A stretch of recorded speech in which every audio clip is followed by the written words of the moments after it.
انتوا عارفين ان الشبت ده هنعمل بيه محشي؟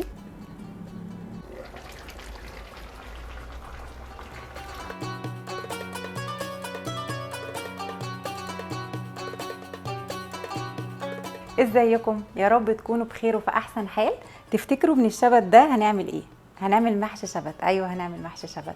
من غير كلام كتير يلا نشوف هنعمله ازاي. بص يا ست الكل، مبدئيا كده احنا بنجيب كمية شبت محترمة علشان نطلع منها الشبت بالكمية دي. فانا بجيب في الاول كمية، ممكن نجرب في كمية صغيرة مفيش اي مشكلة عشان تتقبلي يعني الموضوع ويبقى بالنسبة لك سهل وبسيط. اول حاجة بعملها بجيب الشبت بتاعي وبقطفه بالشكل ده، ما باخدش الجذور، انا باخد بس الورق علشان ما تضايقنيش وانا بحشيه. دي اول خطوه بعملها معايا. بقعد بقى بجيب شبت وبجيب، لو صحابي اخواتي معايا الموضوع يبقى سهل جدا وبسيط، وهنقطفه بالشكل ده. الكميه اللي انت هتحتاجيها او الكميه اللي انت عايزه تجربي فيها اي حاجه هتعمليها هتبقى معاكي تمام. بنجيب الكميه دي، ومحتاجين بقى بعد ما بنجيب الشبت ونقطفه نحطه في ميه ونغسله كويس جدا لحد الميه بتاعتنا ما تبقى بيضه شفافه. هنبتدي بقى باول خطوه ونغسل الشبت بتاعنا.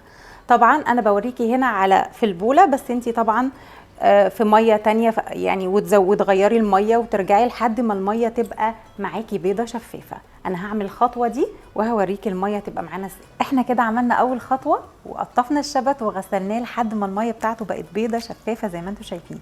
حله بقى على النار كده زي ما احنا شايفين، تكون الميه فيها سخنه وبتغلي. هنعمل ايه؟ هننزل الشبت بتاعنا ياخد غلوه، يعني تقريبا هيتسلق نص سلقه، يعني خلينا نسيبه مثلا في الميه ربع ساعه. وطبعا هنشوفه كده لو احتاج نسيبه اكتر من ربع ساعه هنسيبه. المهم ان هو يتسلق معانا كده نص سلقه، ما يتهريش وفي نفس الوقت ما يبقاش بيشد. هحط كميه الشبت بتاعتي كلها، وهتاكد ان الميه بتاعتي مغطيه كميه الشبت كلها. هتاخد الخطوه دي زي ما قلنا من ربع ساعه ل 20 دقيقه مع المتابعه، يعني هنسيبه كده تقريبا مبدئيا ربع ساعه، وهنشوفه اول ما يبتدي يتسلق معانا شكله عامل ازاي. وطبعا زي اي ست بيت مصريه اصيله مش هنقف ومش هنعطل نفسنا. وقت ما الشبت كده بيتسلق معايا انا هجهز الخلطه بتاعتي. تمام. اول حاجه محتاجاها بصلايه كبيره او بصلتين متوسطين متقطعين بالشكل ده ناعم،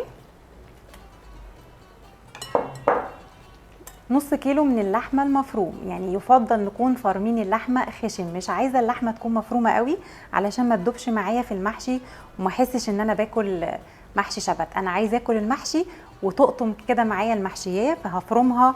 يفضل يعني لو عندنا كبه في البيت ومتاح نفرمها في البيت فرم كده خشن. والتوابل بتاعتي سهله وبسيطه جدا. طبعا لحمه يعني شويه كده من الفلفل الاسود اساسي، ده صديق المطبخ، وشويه من الملح،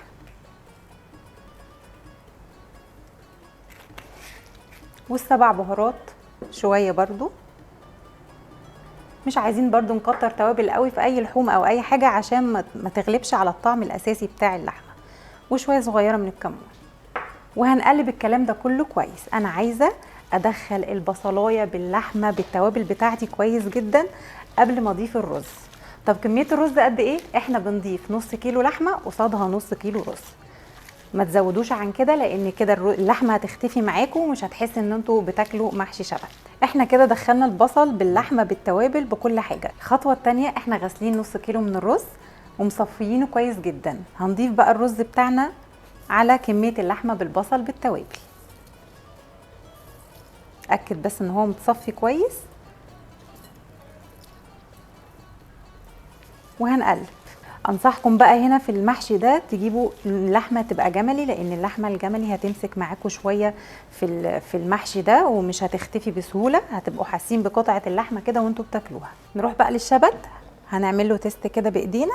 اول ما بنمسك الشبت بنلاقيه استوى كده معانا، هو ده بقى اللي احنا عايزينه. هنعمل ايه دلوقتي؟ لازم نوقف التسويه بتاعه الشبت. عندي بقى ميه بتلج وهنوقف، او ميه ساقعه لو انت طبعا جنبك الحوض والميه هيبقى اسرع واسهل. ميه بقى بتلج وهنوقف التسويه بتاعه الشبت ده حالا.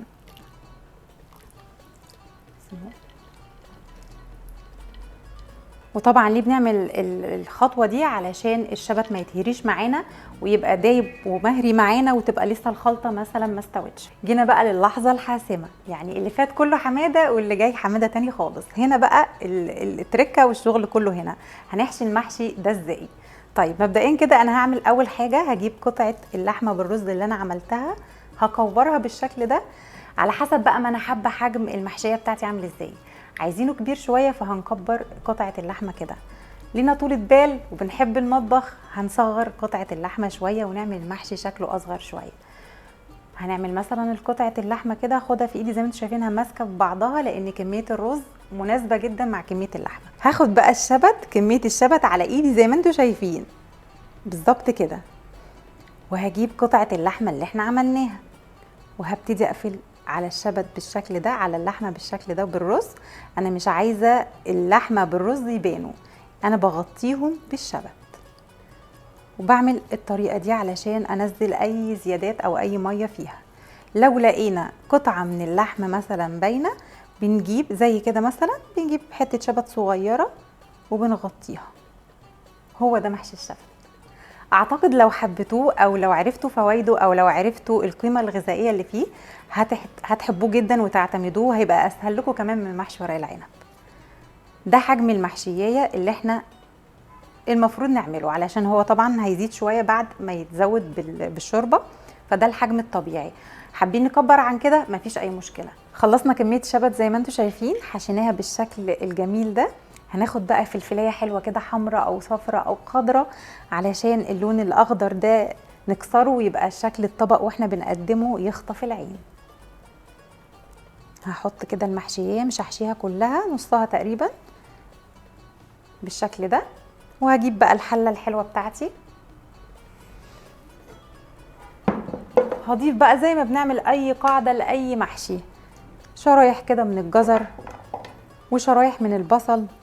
ده طبعا عشان المحشي بتاعي ما يلسعش مني يعني من تحت وما يشطش او ما يلزقش، فبنحط القاعده دي عامه بتدي طعم حلو، وكمان تضمن ان المحشي ما يتلسعش مني. وشرايح من الطماطم، فص كده من الثوم. لو عايزين طبعا المحشي سبايسي او زي ما بتحبوا المحاشي ممكن نضيف فلفل حامي، مش حابين خلاص بنديها بقى رشه كده من الفلفل الاسود ورشه ملح عشان تبقى كل حاجه واخده الطعم معايا من تحت لفوق.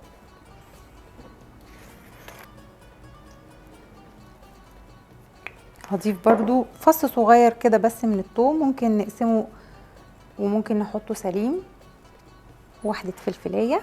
وهنبتدي بقى نحط المحشي الفلفلايه كده في الاول ونرص حواليها المحشي زي ما هنشوف كده مع بعض. بنرص الرصه المعتاده بتاعه المحشي زي محشي ورق العنب او زي اي نوع محشي جنب بعضه كده او بالشكل اللي يريحك. المهم نرصه بشكل كويس ومرتب علشان واحنا بنزوده مفيش حاجه الرز ما يخرجش منه. خلصنا بقى الرصه بتاعه المحشي بتاعتنا. اهم حاجه بقى احنا بنعملها في الخطوه دي، بنحط كميه من السمنه البلدي او الزبده محترمه، لان احنا ما حطيناش ولا طماطم ولا سمنه ولا اي حاجه في قلب المحشي، لان احنا لو حطيناه في قلب المحشي هيفك مننا. فبنحط كميه، ما تتخضوش من الكميه، هو روحه السمنه البلدي. فبنحط كميه كويسه زي ما انتم شايفين، وعصير طماطم. وزي ما قلنا ما بنضيفهمش في قلب الخلطه عشان هيفكوا مننا لو حطيناهم في قلب الخلطه. على نار بقى عاليه زي ما احنا عارفين في اي محشي. وهنجيب الشوربه بتاعتنا. طبعا المحشي ده يستحسن تكون شوربه بط، شوربه كده دسمه عشان تدينا الطعم الفظيع للمحشي. مش بنزوده قوي عشان لسه معانا عصير طماطم. وعلى ظهر المعلقه كده بحط الشوربه السخنه بتاعتي علشان المحشي ما يفكش معايا.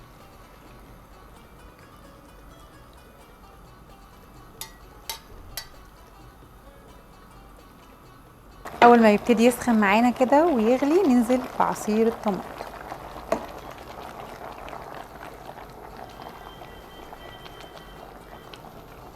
هنعلي بقى عليه اول 10 دقايق زي اي محشي، وبعدين هنوطي النار كده ونهديها ونخليه كمان 10 دقايق كمان او ربع ساعه مع المتابعه.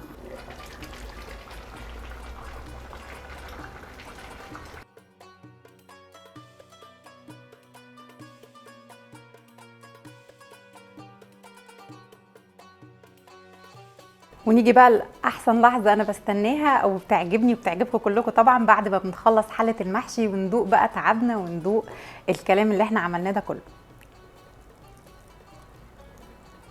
بجد تحفه جدا ويستحق التجربه، جربوه مش هتندموا، هيعجبكم جدا. لو مشيتوا على التريكات والخطوات اللي قلتها هيطلع معاكم مظبوط بالملي. كل وصفاتنا تجدوها حصريا على موقع الوصفة.com.